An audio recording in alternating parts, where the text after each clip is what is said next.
ಇನ್ನು ಕ್ರಿಶ್ಚಿಯನ್ ಜೊತೆ ಹಿಂದೂ ಉಪಜಾತಿಗಳ ಹೆಸರು ಸೇರ್ಪಡೆಗೆ ಸಾಕಷ್ಟು ವಿರೋಧ ವ್ಯಕ್ತವಾಗ್ತಾ ಇದೆ. ಕ್ರಿಶ್ಚಿಯನ್ ಜೊತೆ ಹಿಂದೂ ಉಪಜಾತಿಗಳ ಹೆಸರು ಸೇರ್ಪಡೆಗೆ ಸಾಕಷ್ಟು ವಿರೋಧ ವ್ಯಕ್ತವಾಗ್ತಾ ಇದೆ. ಇವತ್ತು ಮಧ್ಯಾಹ್ನ 3 ಗಂಟೆಗೆ ರಾಜ್ಯಪಾಲರಿಗೆ ದೂರನ್ನ ಕೊಡ್ತಾರೆ ಬಿಜೆಪಿ ನಿಯೋಗ. ಸುನೀಲ್ ಕುಮಾರ್ ಸಂಸದ ಯದುವೀರ್ ನೇತೃತ್ವದಲ್ಲಿ ದೂರು ಸಲ್ಲಿಕೆ. ಜಾತಿ ಗಣತಿ ಎಡವಟ್ಟು ವಿಚಾರದಲ್ಲಿ ಗವರ್ನರ್ ಮಧ್ಯಪ್ರವೇಶಕ್ಕೆ ಮನವಿಯನ್ನ ಮಾಡಿಕೊಳ್ಳಲಿದೆ. ರಾಜ್ಯ ಸರ್ಕಾರಕ್ಕೆ ನಿರ್ದೇಶನ ಕೊಡಲು ಮನವಿಯನ್ನ ಮಾಡಲಿದೆ ನಿಯೋಗ. ಕ್ರಿಶ್ಚಿಯನ್ ಜೊತೆ ಹಿಂದೂ ಉಪಜಾತಿಗಳ ಸೇರ್ಪಡೆ ಸಾಕಷ್ಟು ವಿರೋಧಕ್ಕೆ ಕಾರಣವಾಗ್ತಾ ಇದೆ. ಮಧ್ಯಾಹ್ನ 3 ಗಂಟೆಗೆ ರಾಜ್ಯಪಾಲರಿಗೆ ದೂರು ಕೊಡಲಿದೆ ಬಿಜೆಪಿ. ಸುನೀಲ್ ಕುಮಾರ್ ಯದುವೀರ್ ಒಡೆಯರ್ ಅವರು ಇವತ್ತು ರಾಜ್ಯಪಾಲರನ್ನ ಭೇಟಿ ಮಾಡಲಿದ್ದಾರೆ. ಅತಿ ಶೀಘ್ರದಲ್ಲಿ ಆದಷ್ಟು ಬೇಗ ಜಾತಿ ಗಣತಿಗೆ ಸಂಬಂಧಪಟ್ಟಂತೆ ಮಧ್ಯಪ್ರವೇಶ ಮಾಡಬೇಕು. ಈಗ ಸಮಸ್ಯೆ ಏನು ಉಂಟಾಗಿದೆಯಲ್ವಾ ಅಥವಾ ಏನು ಗೊಂದಲ ಉಂಟಾಗಿದೆಯಲ್ವಾ, ಈ ಗೊಂದಲಕ್ಕೆ ರಾಜ್ಯ ಸರ್ಕಾರ ಒಂದು ಸ್ಪಷ್ಟೀಕರಣ ಕೊಡಲೇಬೇಕಾಗಿದೆ. ಸಾಕಷ್ಟು ಪ್ರಶ್ನೆಗಳನ್ನು ರಾಜ್ಯ ಸರ್ಕಾರದ ಈ ನಡೆ ಹುಟ್ಟು ಹಾಕ್ತಾ ಇದೆ. ಒಂದು ಕಡೆ ಬಿಜೆಪಿ ಪ್ರತ್ಯೇಕ ಹೋರಾಟವನ್ನು ನಡೆಸಲಿಕ್ಕೂ ಕೂಡ ಎಲ್ಲ ರೀತಿಯ ಸಿದ್ಧತೆಯನ್ನು ಮಾಡಿಕೊಳ್ತಾ ಇದೆ. BS ಯಡಿಯೂರಪ್ಪನವರ ನೇತೃತ್ವದಲ್ಲಿ ಇವತ್ತು ಲಿಂಗಾಯತ ಸಮುದಾಯದ ಒಂದು ಮಹತ್ವದ ಮೀಟಿಂಗ್ ಆಗ್ತಾ ಇದೆ. ಆ ಮೀಟಿಂಗ್ನ ಔಟ್ಪುಟ್ ಏನಾಗುತ್ತೆ ಅನ್ನೋದ್ರ ಬಗ್ಗೆ ಕುತೂಹಲ ಇದೆ.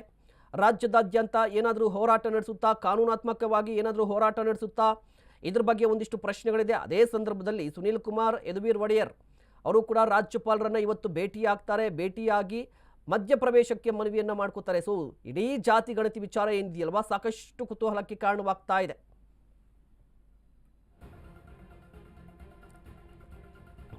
ನಾನು ಆಗಲೇ ಹೇಳ್ತಾ ಇದ್ದೆ, ಇವತ್ತು ಅಂದರೆ ಈ ತಿಂಗಳ 22ನೇ ತಾರೀಕಿನಿಂದ ರಾಜ್ಯದಾದ್ಯಂತ ಜಾತಿ ಗಣತಿ, ಸಾಮಾಜಿಕ, ಶೈಕ್ಷಣಿಕ, ಆರ್ಥಿಕ ಸಮೀಕ್ಷೆ ಆಗುತ್ತೆ ಅಂತ ಹೇಳ್ತಾ ಇದ್ರು. ಮೊದಲ ಬಾರಿ ಜಾತಿ ಗಣತಿ ಆದಂತಹ ಸಂದರ್ಭದಲ್ಲಿ ಪ್ರಬಲ ಸಮುದಾಯಗಳ ವಿರೋಧ ವ್ಯಕ್ತವಾಯಿತು. ಅವೈಜ್ಞಾನಿಕವಾಗಿ ಈ ಸಮೀಕ್ಷೆಯನ್ನು ಮಾಡಿದ್ದಾರೆ ಅನ್ನುವ ಆರೋಪ ವ್ಯಕ್ತವಾಯಿತು. ಅದಾದ ಬಳಿಕ ರಾಜ್ಯ ಸರ್ಕಾರ, CM ಸಿದ್ದರಾಮಯ್ಯನವರು ಆ ಹಳೆಯ ಜಾತಿ ಗಣತಿಯನ್ನು ಪಕ್ಕಕ್ಕಿಟ್ಟರು, ಹೊಸ ಜಾತಿ ಗಣತಿಯನ್ನು ಮಾಡ್ತೀವಿ ಅಂತ ಹೊರಟಿದ್ದಾರೆ. ಬರೋಬ್ಬರಿ 15 ದಿನಗಳ ಒಳಗಾಗಿ ಜಾತಿ ಗಣತಿ ಸಮೀಕ್ಷೆಯನ್ನು ಕಂಪ್ಲೀಟ್ ಮಾಡಬೇಕು, ಡಿಸೆಂಬರ್ ಒಳಗೆ ವರದಿಯನ್ನು ಕೊಡಬೇಕು ಅಂತ ಹೇಳಿ ಸಿದ್ದರಾಮಯ್ಯರು ಸೂಚನೆಯನ್ನು ಕೊಟ್ಟಿದ್ದಾರೆ. ಎಲ್ಲವೂ ಸರಿ, ಬಟ್ ಈಗ ಪ್ರಶ್ನೆ ಇರುವಂಥದ್ದೇನು ಅಂತ ಹೇಳಿದ್ರೆ, ಈ ರೀತಿಯ ಕ್ರಿಶ್ಚಿಯನ್ ಅಂದರೆ ಹಿಂದೂ ಜಾತಿಗಳ ಪಕ್ಕದಲ್ಲಿ ಕ್ರಿಶ್ಚಿಯನ್ ಯಾಕೆ, ಇದರ ಉದ್ದೇಶ ಏನು, ಯಾವ ಕಾರಣಕ್ಕಾಗಿ ಈ ರೀತಿಯಾಗಿ ಪಟ್ಟಿಯನ್ನು ಮಾಡಲಾಗಿದೆ, ಈ ಪ್ರಶ್ನೆಗಳು ಉದ್ಭವವಾಗಿದೆ. ಬಿಜೆಪಿ ನಾಯಕರು ಆರಂಭದಿಂದಲೂ ಕೂಡ ಒಂದಿಷ್ಟು ಆರೋಪಗಳನ್ನು ಮಾಡ್ತಾ ಇದ್ರು ಸಿದ್ದರಾಮಯ್ಯನವರ ಸರ್ಕಾರದ ವಿರುದ್ಧ. ಇದು ಹಿಂದೂ ಧರ್ಮವನ್ನು ಒಡೆಯುವಂತಹ ಕೆಲಸ ಅಂತ ಹೇಳಿ. ಆ ರೀತಿಯ ಕೆಲಸನ ಗೊತ್ತಿಲ್ಲ, ಬಟ್ ಚರ್ಚೆ ಅಂತೂ ಆಗ್ತಾ ಇದೆ. ಕ್ರಿಶ್ಚಿಯನ್ ಜೊತೆ ಹಿಂದೂ ಜಾತಿಗಳ ಸೇರ್ಪಡೆಗೆ ಆಕ್ಷೇಪ ವ್ಯಕ್ತವಾಗ್ತಾ ಇದೆ. ಗೊಂದಲಗಳಿಗೆ ತೆರೆ ಎಳೆದಿದ್ದಾರೆ ಮೃತ್ಯುಂಜಯ ಸ್ವಾಮೀಜಿಗಳು. ಸರ್ವೆಯಲ್ಲಿ ಲಿಂಗಾಯತ ಪಂಚಮಸಾಲಿ ಅಂತ ನಮೂದಿಸಿ, ಲಿಂಗಾಯತ ಪಂಚಮಸಾಲಿಯ ಬಾಂಧವರಿಗೆ ಶ್ರೀಗಳು ಕರೆಯನ್ನು ಕೊಟ್ಟಿದ್ದಾರೆ. ಲಿಂಗಾಯತ ಪಂಚಮಸಾಲಿ ಅಂತ ನಮೂದಿಸಿ, ಪೆನ್ಸಿಲ್ನಿಂದ ಮಾಹಿತಿ ನಮೂದಿಸಿದ್ರೆ ಅದನ್ನ ತಡೆಯಿರಿ, ಪೆನ್ಸಿಲ್ನಿಂದ ಬೇಡ, ಪೆನ್ನಲ್ಲೇ ಮಾತ್ರ ನಮೂದಿಸಲು ಅವಕಾಶ ನೀಡಿ. ಸಮಾಜದ ಜನರಿಗೆ ಜಾಗೃತಿ ಮೂಡಿಸಲು ನಾಳೆ ಸಭೆಯನ್ನ ಹಮ್ಮಿಕೊಳ್ಳಲಾಗಿದೆ. ರಾಯಭಾಗದಲ್ಲಿ ಬಸವಜಯ ಮೃತ್ಯುಂಜಯ ಸ್ವಾಮೀಜಿ ಸ್ಪಷ್ಟನೆಯನ್ನ ಕೊಟ್ಟಿದ್ದಾರೆ.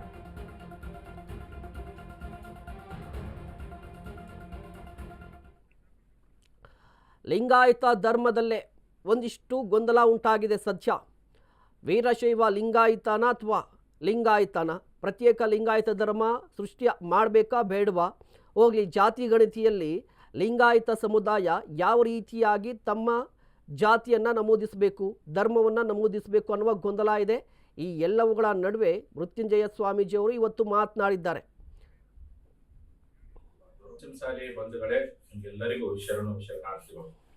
ಈಗಾಗಲೇ ಜಾತಿ ಗಣತಿಯಲ್ಲಿ ಪಂಚಮಸಾಲಿಗಳು ಯಾವುದನ್ನು ಬಳಸಬೇಕು ಎನ್ನುವುದರ ಕುರಿತು ಚಿಕ್ಕೋಡಿಯಲ್ಲಿ ನಡೆದ ಪಂಚಮಸಾಲಿ ವಕೀಲರ ರಾಜ್ಯ ಕಾರ್ಯಕಾರಿಣಿಯಲ್ಲಿ ತೀರ್ಮಾನ ಕೈಗೊಂಡಿದ್ದು, Lingayat Panchamasali code number A-0868 ಅಂತೇಳಿ ನಮೂದಿಸಬೇಕು ಅಂತ ಈಗಾಗಲೇ ನಿರ್ಣಯ ಮಾಡಲಾಗಿದೆ. ಈ ಕುರಿತು ಜಾಗೃತಿ ಮೂಡಿಸೋಕ್ಕೋಸ್ಕರ ನಮ್ಮ ಲಿಂಗಾಯತ ಪಂಚಮಸಾಲಿ ಬಾಂಧವರ ಒಂದು ರಾಜ್ಯ ಮಟ್ಟದ ಜಾಗೃತಿ ಸಭೆಯನ್ನ ನಾಳೆ ದಿವಸ ಅಂದರೆ ಸೆಪ್ಟೆಂಬರ್ 17ನೇ ತಾರೀಕು ಬುಧವಾರ ಸಂಜೆ 4 ಗಂಟೆಗೆ ಹುಬ್ಬಳ್ಳಿಯ RN ಶೆಟ್ಟಿ ಕಲ್ಯಾಣ ಮಂಟಪದಲ್ಲಿ ಕರೆಯಲಾಗಿದೆ. ಆ ಒಂದು ಸಭೆಗೆ ನಮ್ಮ ಸಮಾಜದ ಎಲ್ಲ ಹಾಲಿ ಮಾಜಿ ಶಾಸಕರು, ಸಚಿವರು, ಸಂಸದರು ಬರಬೇಕು. ಜೊತೆಯಲ್ಲಿ ನಮ್ಮ ಸಮಾಜದ ಎಲ್ಲ ವಿವಿಧ ಘಟಕಗಳ ಪದಾಧಿಕಾರಿಗಳು, ಅದು ಪೇರೆಂಟ್ ಬಾಡಿ ಇರ್ಬೋದು, ಪಂಚಸೇನೆ ಇರ್ಬೋದು, ಯುವ ಘಟಕ ಇರ್ಬೋದು, ಮಹಿಳಾ ಘಟಕ ಇರ್ಬೋದು, ಎಲ್ಲ ಜಿಲ್ಲಾ ತಾಲೂಕು ಅಧ್ಯಕ್ಷರು ಮಂಡಸ ಬರಬೇಕು ಅಂತ ಹೇಳಿ ಈ ಮೂಲಕವಾಗಿ ಈ ಮಾಧ್ಯಮದ ಮೂಲಕ ಮನವಿ ಮಾಡ್ಕೊಳ್ತೀನಿ. ಈಗಾಗಲೇ ಎಲ್ಲ ಸಮಾಜ ಬಾಂಧವರು ಲಿಂಗಾಯತ ಪಂಚಮಸಾಲಿಯಲ್ಲೇ ಬರೆಸಬೇಕು, ಕೋಡವನ್ನು ಕಡ್ಡಾಯಗೊಳಿಸಬೇಕು. ಬರೆಸುವಂತ ಸಂದರ್ಭದಲ್ಲಿ ಅವ್ರು ಏನಾದ್ರು ಪೆನ್ಸಿಲಲ್ಲಿ ಬರೆದಿದ್ರೆ ಅದನ್ನ ನೀವು ತಡೆ ಹಿಡಿದು ಪೆನ್ನಲ್ಲೇ ಬರೆಯುವ ಹಾಗೆ ಅದನ್ನ ಕನ್ಫರ್ಮ್ ಮಾಡ್ಕೊಂಡೇನೆ ನಿಮ್ಮ ಜಾತಿ ಗಣತಿಯ ನಮೂನೆಯನ್ನ ಮುಕ್ತಾಯ ಮಾಡಬೇಕು. ಅಲ್ಲಿವರೆಗೆ ಮುಕ್ತಾಯ ಮಾಡಬಾರ್ದು.